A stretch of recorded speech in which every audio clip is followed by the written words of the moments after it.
semaine, à Érable en bref, la TVC vous présente 2 entrevues ainsi qu'un téléjournal.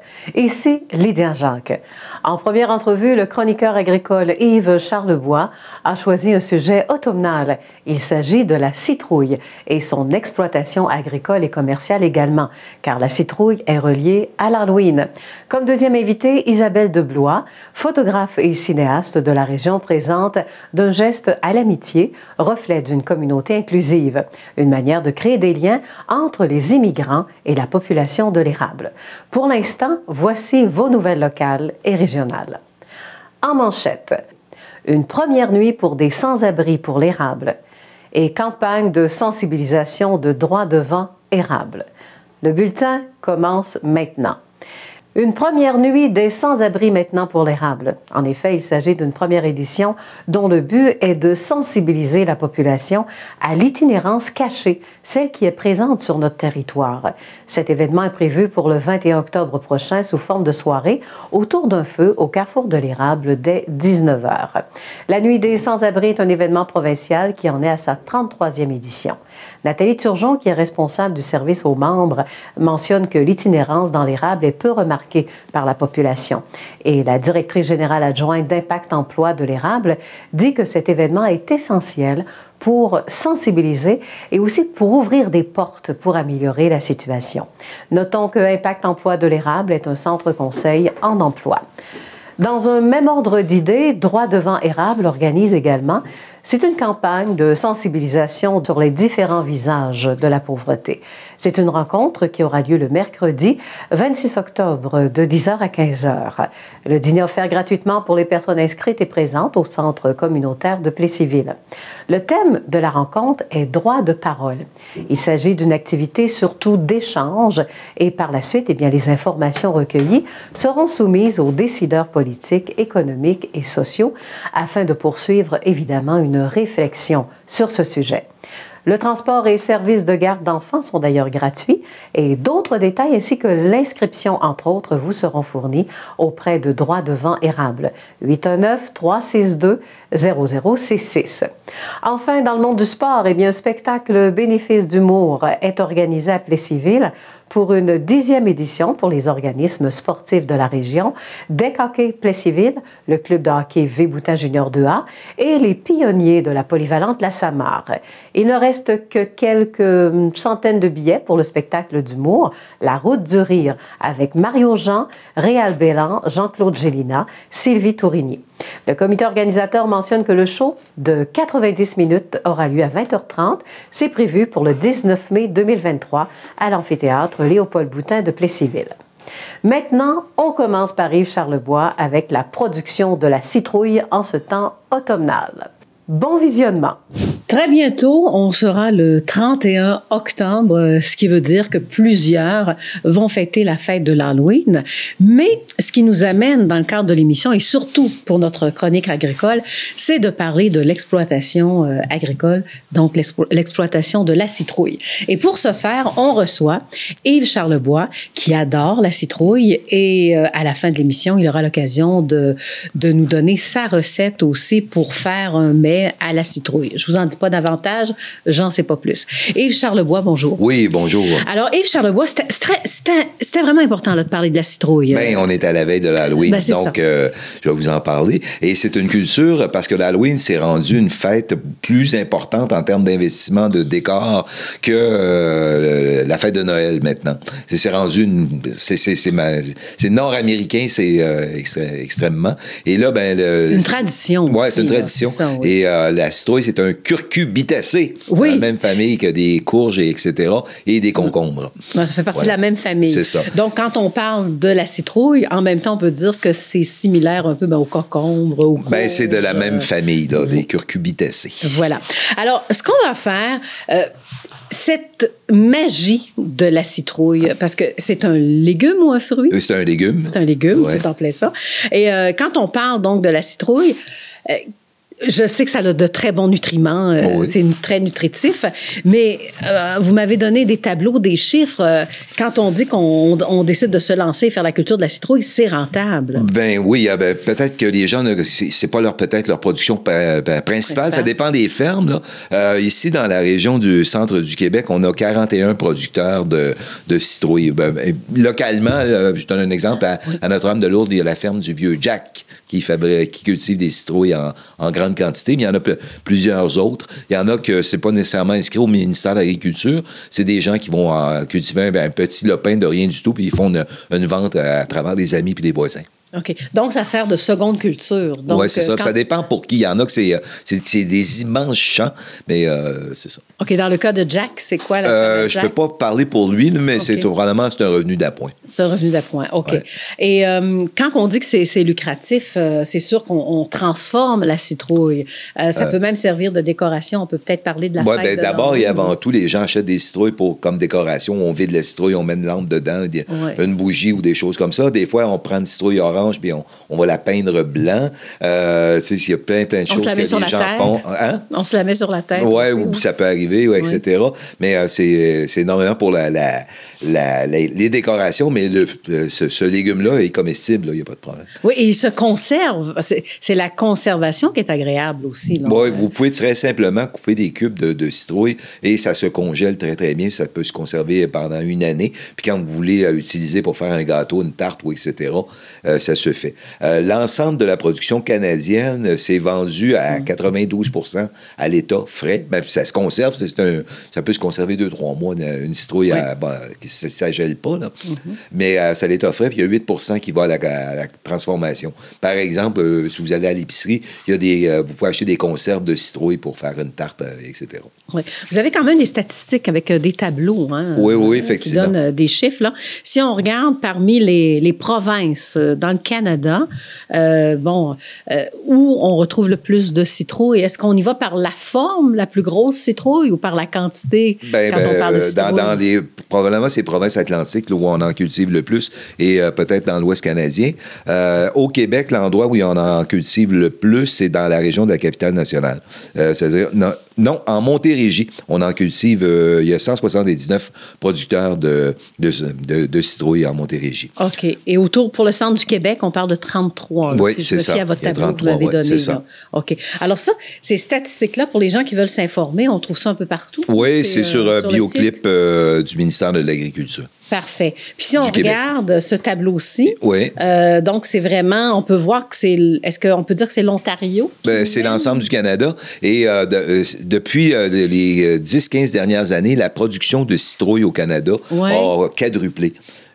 Parce qu'on aime ça d'en avoir plusieurs citrouilles, puis etc.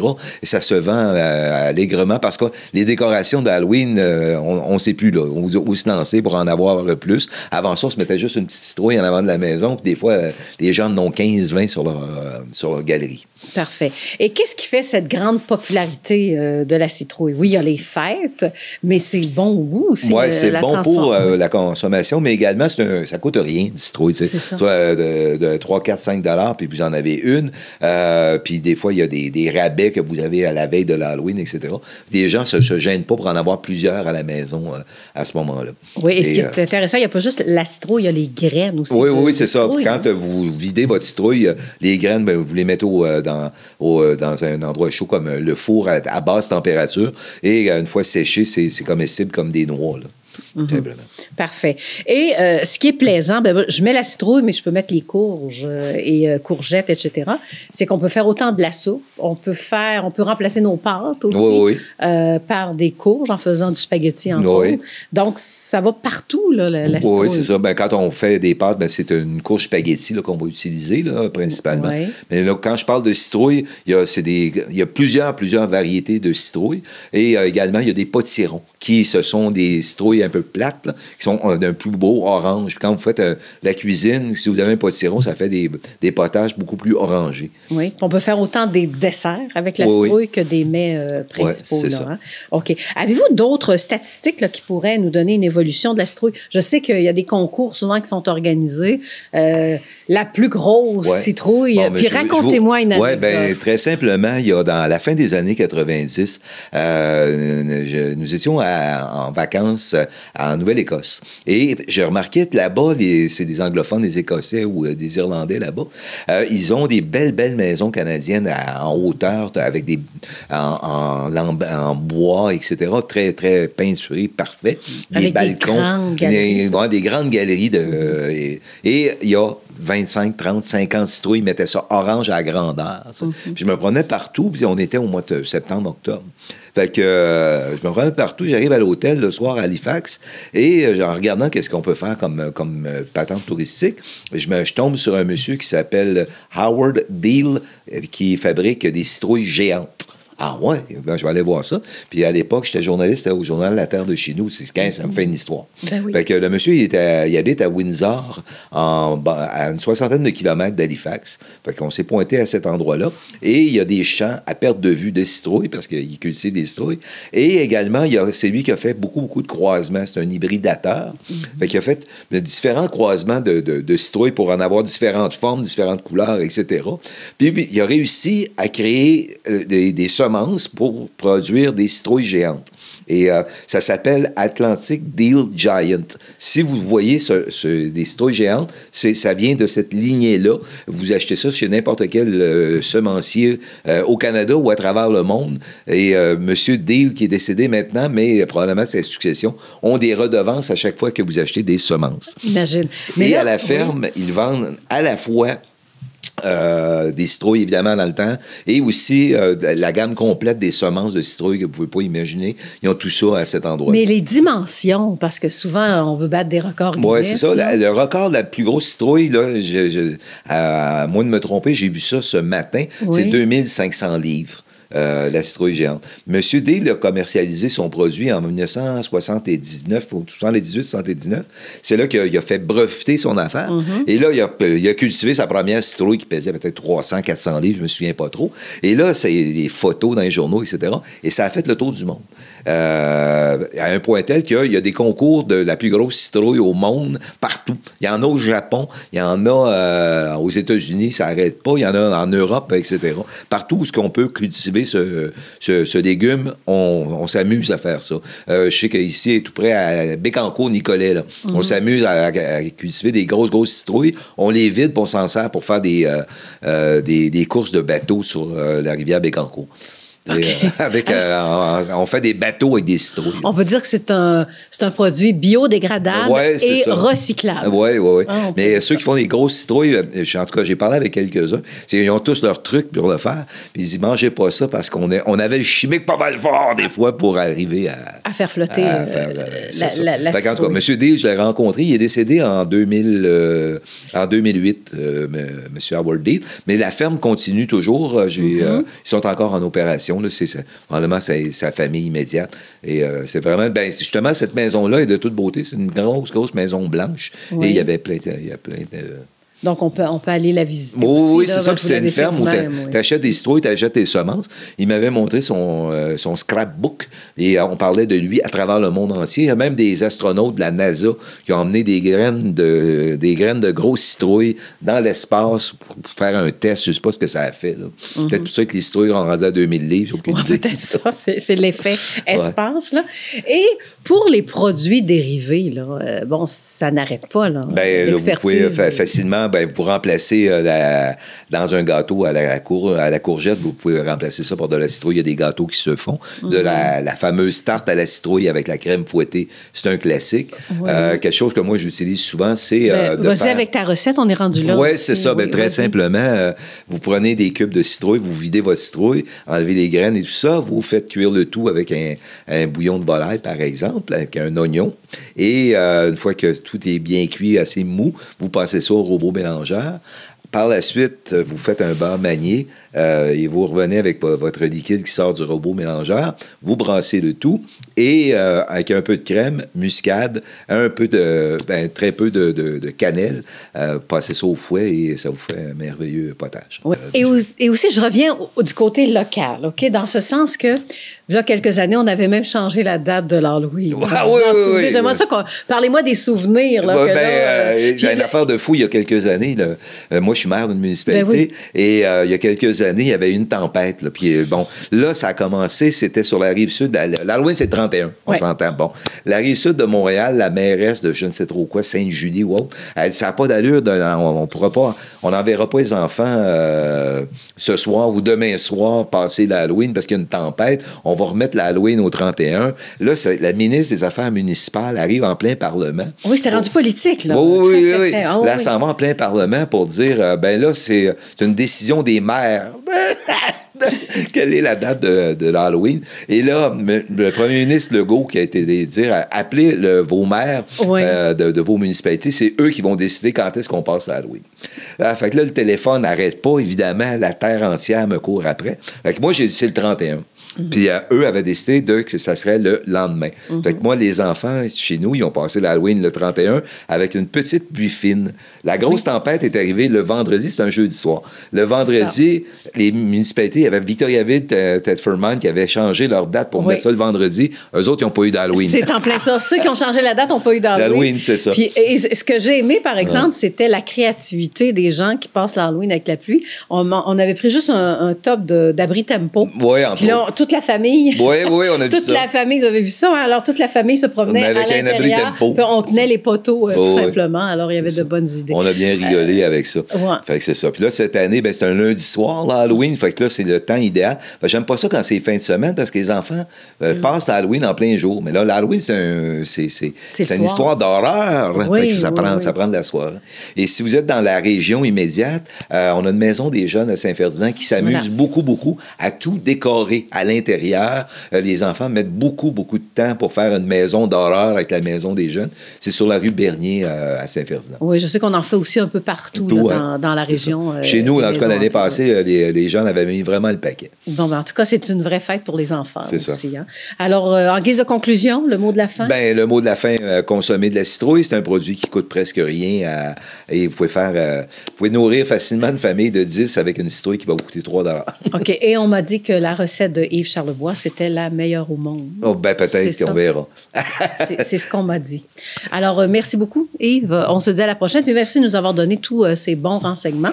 Et ça nous donne le goût vraiment de décorer, de prendre le temps de décorer avec des citrouilles, donc l'endroit où on habite, tout simplement, pour faire cette mode, finalement, de la fête de l'Halloween.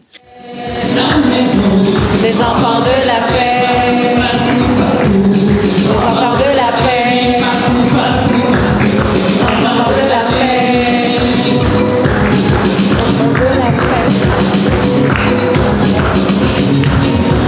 soyons citoyens, dignes de la paix, soyons des enfants de la paix, soyons des enfants de la paix.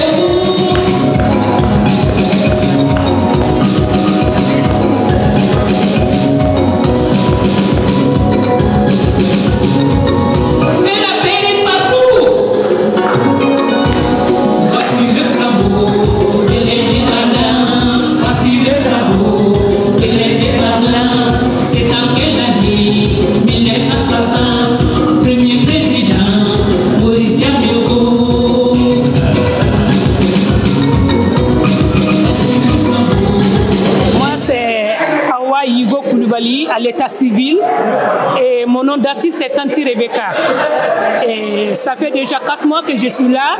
Je suis venue du Burkina Faso en tant qu'immigrante et présentement je suis à Inverness qui n'est pas loin de Plexus Civil avec une amie qui s'appelle France Oula. Donc c'est dans ce cadre que j'ai eu l'honneur d'être invitée à cette exposition photo et j'ai eu la chance aussi de faire une petite prestation, ça veut dire chanter.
créative et rurale pour le vernissage de 2 expositions présentées par Impact Emploi de l'érable. Donc, du côté de la Galerie d'art, vous allez voir l'exposition D'un geste à l'amitié, reflet d'une communauté inclusive, réalisée par la photographe Isabelle Deblois. Alors, c'est un projet culturel qui est réalisé grâce au soutien financier du gouvernement du Québec par le ministère de la Culture, de la MRC de l'Érable et d'Impact Emploi. C'est à l'image des nombreux visages issus de la diversité culturelle de notre région. La photographie est réalisée avec 12 portraits d'amitié interculturelle et 7 portraits de familles de nouveaux arrivants dans les municipalités de Plessisville, Inverness, Lister, Saint-Pierre-Baptiste et Princeville. Il s'agissait d'une 3e collaboration avec Isabelle Deblois. Les nouveaux arrivants sont originaires du Mexique, de la Colombie, du Costa Rica, de Cuba. Ils vivent ici, ces gens-là, du Burkina Faso, du Maroc, de la Tunisie, des Philippines et du Brésil. Donc, ils ont des profils d'immigration fort variés. Souvent, ce sont des travailleurs spécialisés. Parfois, pour changer de vie, se sont envenus ici parce qu'ils ont tombé en amour ou ils sont réfugiés. Cette expo-là a lieu jusqu'à la fin décembre, le 31 décembre, c'est ça.